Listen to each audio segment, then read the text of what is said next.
Hello, this will be a demonstration of proposition 12 from book 8 of Euclid's Elements, which says that between two cube numbers, there are two mean proportionals, and the cube number has to the cube number the ratio triplicate of what the side has to the side. This is very similar to the previous proposition, 8.11, but instead of square numbers, there are cube numbers, and that changes a little bit of what the enunciation is, so that instead of one mean proportional, there's two, and instead of a duplicate ratio of the sides, there's instead a triplicate ratio of the sides. This will make sense as the proposition goes on. All we're given are two cube numbers, A and B, and we're also given their sides, C and D respectively, so that C cubed, that is C times C times C, makes A, and D cubed, that is D times D times D, makes B. And what we want to prove is that between A and B, there are two mean proportionals, and furthermore, that A has to B the ratio triplicate of what C has to D.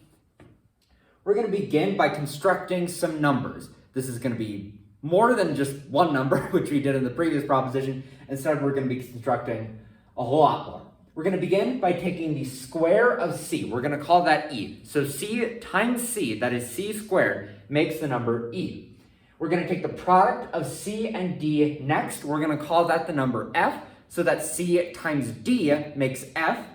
And finally, we're going to take the product of D and D, or D squared, and we're going to call that G. So D times D, that is D squared, makes G. Next, we're going to take C times F. We're going to take their product, and that's going to be the number H. And furthermore, we're going to take the product of D and F. We're going to call that the number K. So that D times F makes K. Those are all the numbers we're going to construct so we can get into the proving business. C times C makes E, and C times D makes F. This is obvious from the previous step. And we know that when a number multiplied by two numbers makes two products, the two numbers multiplied have the same ratio as the products, so that C is to D just as E is to F. We know this from proposition 7.17, of course. What follows is going to be a copious amount of uses of proposition 7.17. I haven't written out the explanation for all of them. Euclid goes through all of them, but it's all just the same thing, so I collapsed it all into a single step. So, what does this step say? Well, it tells us that C is to D just as F is to G. How do we know that? Well, D times C makes F, and D times D makes G. Oh, sorry. Yeah, D times C makes F, and D times D makes G. And again, by 7.17, we know that the two numbers multiplied have the same ratio as the product, so that C is to D just as F is to G.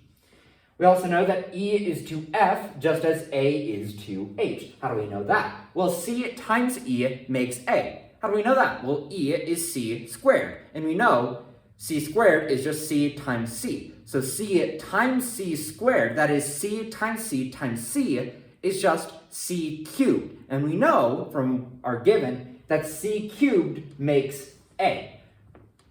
We also know that C times F makes the number H. That's simply laid out in our first step. And we know, again, by 7.17, that the two numbers multiplied have the same ratio as the products. So E is to F just as A is to H. Next, we know that C is to D just as H is to K. How do we know that? Well, F times C makes H. We know that from our first step. And we also know from our first step that F times D makes K. And again, 7.17 tells us that the two numbers multiplied have the same ratio as the products, so that C is to D just as H is to K. And finally, we know that F is to G just as K is to B. Well, how do we know that? Well, D times F makes K. That's obvious from our first step. And we also know that D times G makes B. How do we know that? Well, G is D squared, or D times D. So D times D squared, which is D times D times D, that's obviously just D cubed, and we know from our given that D cubed makes the number B. So again, we have the number D multiplied by two numbers F and G to make two products, k and b, and we know by 717 that the two numbers multiplied have the same ratio as the products, so f is to g just as k is to b.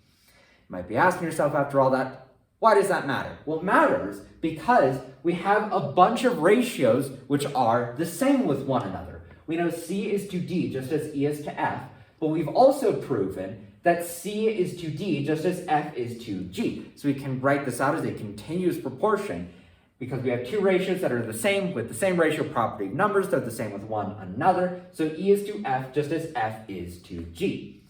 But we've just proven that a is to h just as e is to f. So a is to h just as f is to g. But we also know that f is to g just as k is to b. So again, we have two ratios which are the same with the same ratio property of numbers. They're the same with one another. So that a is to h just as k is to b. But we also know that both of those ratios are the same with c and d because they're equivalent to ratios which we know are the same with c and d. And we also know that c is to d just as h is to k. But we also know that a is to h just as c is to d, and we also know that k is to b just as c is to d. So we can put our four numbers a, h, k, and b into one continuous proportion because they are all the same ratio with one another. So that a is to h just as h is to k, just as k is to b. And this continuous proportion that we've just laid out satisfies the first part of our proposition, of what we wanted to prove. We wanted to prove that between a and b, there are two mean proportionals, and we've just found them in the numbers h and k. Because a is to h is our first mean proportional, just as h is to k, which is our second mean proportional, just as k, our second mean proportional, is to our final cube number b. So between a and b, there are two mean proportionals, h and k. We've just found them. So that is the first part of our proposition done. But we also need to prove that a is to b in a ratio triplicate of what c is to d. That's fairly simple though. Because we know a is to h, just as h is to k, just as k is to b, we can carry over the definition of triplicate ratio from book 5, I believe it's definition 5.10, to say that the first number is to the fourth in a ratio triplicate of what the first number is to the second. So our first number a is to our fourth number b in a ratio triplicate of what our first number a is to our second number h. So a has to be a ratio triplicate of what a has to h. But we also know that c is to d just as a is to h. We know this in a fairly simple manner. Because c is to d just as e is to f, we proved that in step 2. And we also know from step 3 that e is to f just as a is to h. We have two ratios which are the same with the same ratio property of numbers. They're the same with one another.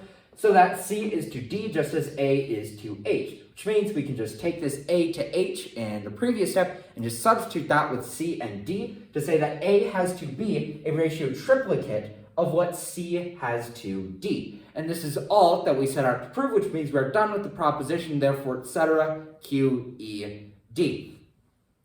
And I always like to go through particular examples of this, so let's do that right now.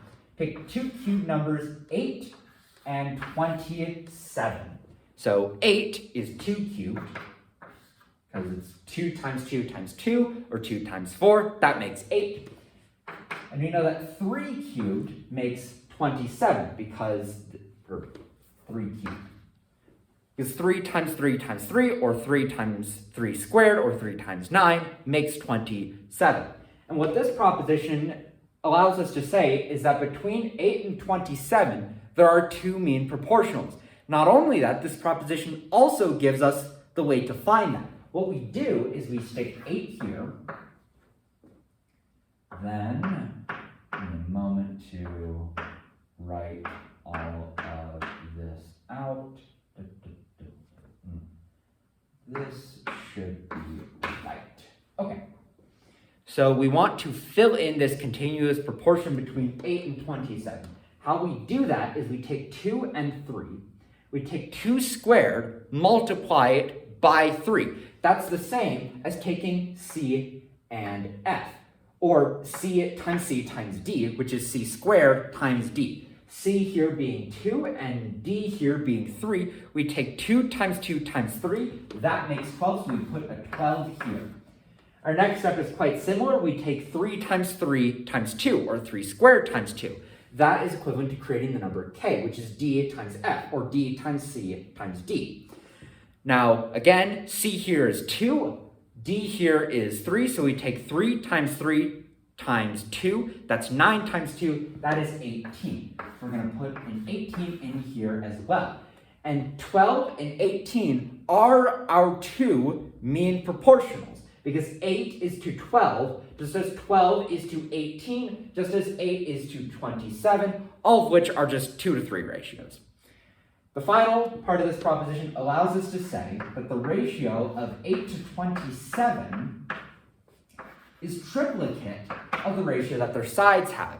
2 is the side of 8, as it were, and 3 is the side of 27, as it were, or as we would say in modern terms, the cube root of 8 is 2, and the cube root of 27 is 3.